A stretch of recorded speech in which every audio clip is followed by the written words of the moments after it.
Hello everyone, this is Smriti and welcome back to my channel. आज के इस video में मैंने सिर्फ 2 टॉपिक रखी हैं, ज़्यादा नहीं रखा है बिकॉज थोड़ा सा ट्रिकी है। Components of balance of payment और इम्पॉर्टेंट भी है, तो ज़्यादा रखती तो फिर बाउंस हो जाता। तो स्टार्ट करते हैं components of balance of payment से। कंपोनेंट्स का मतलब मैंने आपको बताया था कि क्या होता है। कंपोनेंट्स का मतलब होता है वो सारे आइटम्स जो कि बैलेंस ऑफ पेमेंट के अंडर इंक्लूड किए जाते हैं, उसको कहते हैं कंपोनेंट्स। ठीक है।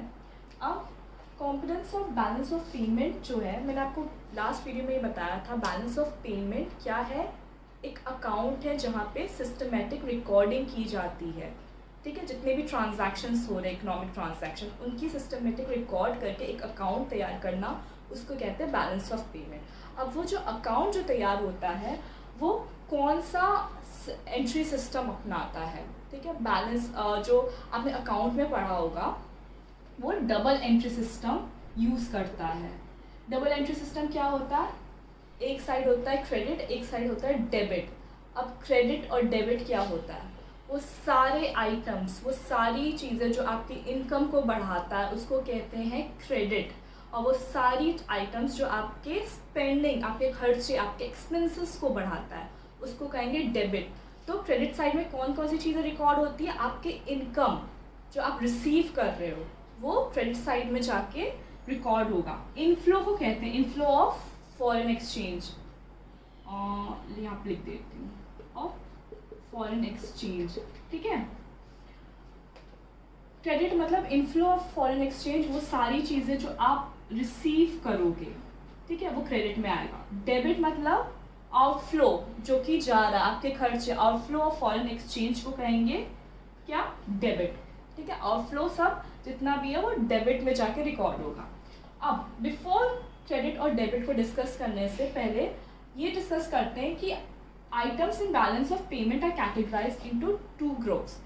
जो बैलेंस ऑफ पेमेंट में जितने भी आइटम्स हैं वो सारे जो है 2 ग्रुप में डिवाइडेड है। कौन कौन से ग्रुप में है? कौन कौन से ग्रुप में डिवाइडेड है? पहला है आपका कैपिटल अकाउंट के ग्रुप में, दूसरा है आपका करंट अकाउंट के ग्रुप में। करंट अकाउंट में कौन कौन सी चीज़ें आती हैं? कैपिटल अकाउंट में कौन कौन सी चीज़ें रिकॉर्ड होती हैं? करंट अकाउंट में वो सारे ट्रांजैक्शंस रिकॉर्ड होते हैं which are related to your export, import, unilateral payments, unilateral transfer. मैंने लास्ट वीडियो में आपको बताया था क्या होता है। यूनिलैटरल ट्रांसफर्स वो ट्रांसफर्स होते हैं जो कि बिना हमारे प्रोडक्शन प्रोसेस या प्रोडक्शन एक्टिविटी में हम लोग का पार्टिसिपेट किया, हम लोग को कुछ रिटर्न में मिल रहा है, जैसे कि गिफ्ट्स, डोनेशंस। ये सारी चीज़ें जो हम लोग को बिना अपना मैन पावर यूज़ किए we are getting something is known as unilateral. जितना भी कंपनसेशन हो गया, ठीक है, सब यूनिलैटरल में जाते हैं। तो transactions relating to export, import, unilateral transfers and international, जितने भी इंटरनेशनल इनकम्स हो रहे हैं, जितने भी जनरेट हो रहे हैं इंटरनेशनल इनकम, वो सारे जो है करंट अकाउंट के अंडर सारे ट्रांजैक्शंस रिकॉर्ड किए जाते हैं। अब कैपिटल अकाउंट में कौन कौन से ट्रांजैक्शंस रिकॉर्ड किए जाते हैं? कैपिटल मैंने आपको बताया था is related to your assets. So all international economic transaction, सारे international economic transaction relating to change in assets. Change in asset बताया था ना कि एसेट से रिलेटेड होते हैं both financial and physical. Both financial या फिजिकल को लेकर जितने भी एसेट्स में चेंजेस आते हैं इंटरनेशनल लेवल पे, वो सारे ट्रांजैक्शंस जो है कैपिटल अकाउंट में रिकॉर्ड किए जाते हैं। ठीक है। अब करंट अकाउंट और कैपिटल अकाउंट के अंडर जितने भी आइटम्स आते हैं वो सब फिर से कहाँ पे, कैसे, किस एंट्री सिस्टम में रिकॉर्ड किया जाता है? डबल एंट्री सिस्टम में रिकॉर्ड किया जाता है। कौन से आइटम्स जो है वो आपके क्रेडिट साइड में आते हैं, कौन से आइटम्स आपके डेबिट साइड में आते हैं?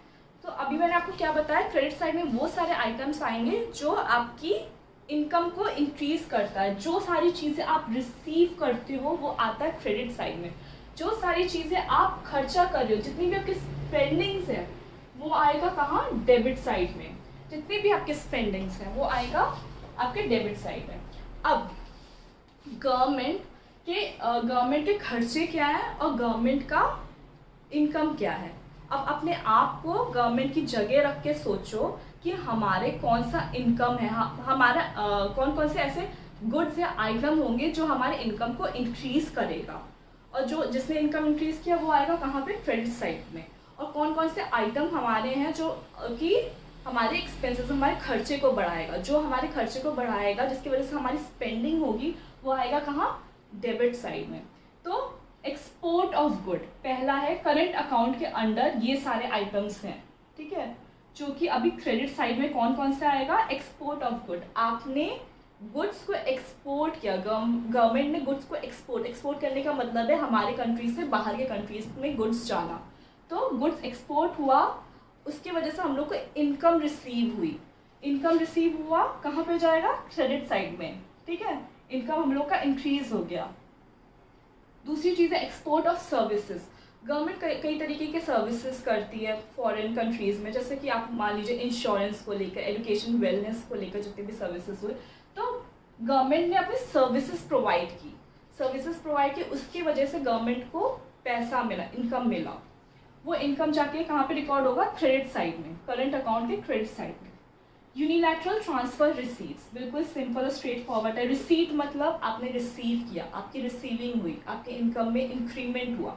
यूनिलैटरल ट्रांसफर, आपको गिफ्ट्स मिले, डोनेशंस मिला, ठीक है, कंपनसेशंस मिले, जितने भी गिफ्ट्स हुआ, आपके डोनेशंस या कंपनसेशंस हुए, इंडेमिनिटीज जिसे कहते हैं,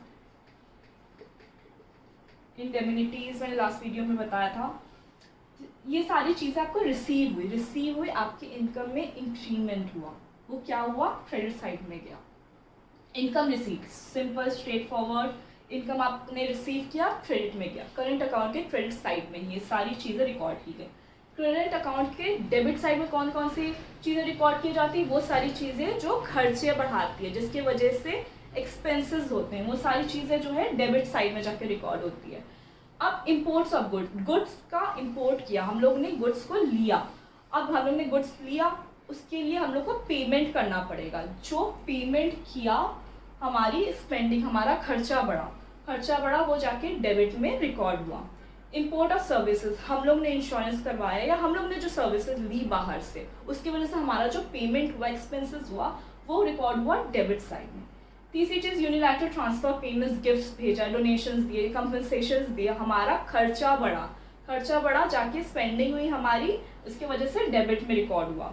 इनकम पेमेंट्स, सिंपल इनकम पे किया हम लोग ने, सैलरी या वेजेस दिया, जो जिस तरीके से भी इनकम गया, एक्सपेंसेस हुआ, तो वो जाके रिकॉर्ड हुआ कहाँ, डेबिट साइड में। अब कैपिटल अकाउंट के कौन से आइटम्स क्रेडिट में आएंगे और कौन से डेबिट में आएगा। कैपिटल रिसीट्स, कैपिटल मैंने क्या बोला था, असेट को लेकर होता है। कैपिटल रिसीट्स मतलब कब आपको कैपिटल रिसीव होगा, जब आप असेट को सेल करोगे, आपने असेट को बेचा, आपको रिसीव हुआ कैपिटल रिसीव, तो वो कहाँ पे गया, आपको रिसीव हुआ, तो वो क्रेडिट साइड में गया। अब कैपिटल पेमेंट्स मतलब कि आपका पैसा गया, कैसे गया, जब आपने कोई एसेट परचेज किया, परचेज ऑफ एसेट, जब आपने कोई एसेट परचेज किया, उसकी वजह से आपकी स्पेंडिंग हुई, ठीक है, आपके एक्सपेंडिचर्स बढ़े, तो परचेज ऑफ एसेट की वजह से जो आपके एक्सपेंडिचर्स बढ़े, वो आपके कैपिटल पेमेंट्स हुए, क्योंकि आपको पे करना पड़ेगा, वो गया आपके डेबिट साइड। सिंपल, समझ में आया ये कॉन्सेप्ट। अब क्या है, बैलेंस ऑफ पेमेंट जो है 3 तरीके के होते हैं। मैंने आपको कल बताया था, लास्ट वीडियो में ये बताया था कि बैलेंस ऑफ पेमेंट जो है इंटरनेशनल ट्रांजैक्शंस को लेकर होते हैं, एक्सपोर्ट इंपोर्ट को लेकर होता है। तो एक्सपोर्ट और इंपोर्ट को दिमाग में रख के बताइए कि बैलेंस, थोड़ा सा सोचिए, बैलेंस्ड बीओपी कब होगा, एक्सपोर्ट और इंपोर्ट को लेकर, ये दोनों पैरामीटर को लेकर सोचिए कि कब बैलेंस्ड बीओपी होगा। बीओपी हमारा बैलेंस कब होगा, जब एक्सपोर्ट जो है वो इंपोर्ट के इक्वल होगा। बैलेंस मतलब इक्विलिब्रियम, तो जब export is equal to import, तो हमारा बीओपी उस टाइम बैलेंस्ड होगा।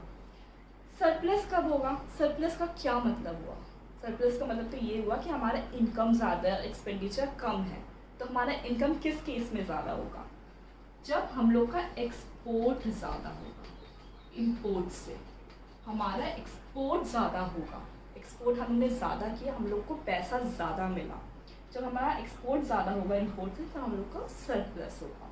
डेफिसिट क्या होगा, इसी का उल्टा, जब हमारे खर्चे ज़्यादा होंगे, मतलब कि हमारा इम्पोर्ट ज़्यादा होगा।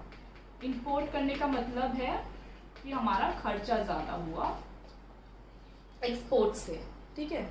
इम्पोर्ट किया हम लोग इम्पोर्ट करते हैं तो हम लोग पैसा देकर इम्पोर्ट करते हैं ना, हम लोग ने पे किया तभी तो हम लोग ने इम्पोर्ट किया, तो हमारा पेमेंट ज़्यादा हो गया, हमारे एक्सपेंसेस ज़्यादा हो गए, हमारे एक्सपेंसेस ज़्यादा हो गए, बैलेंस ऑफ पेमेंट में डेफिसिट आ गया।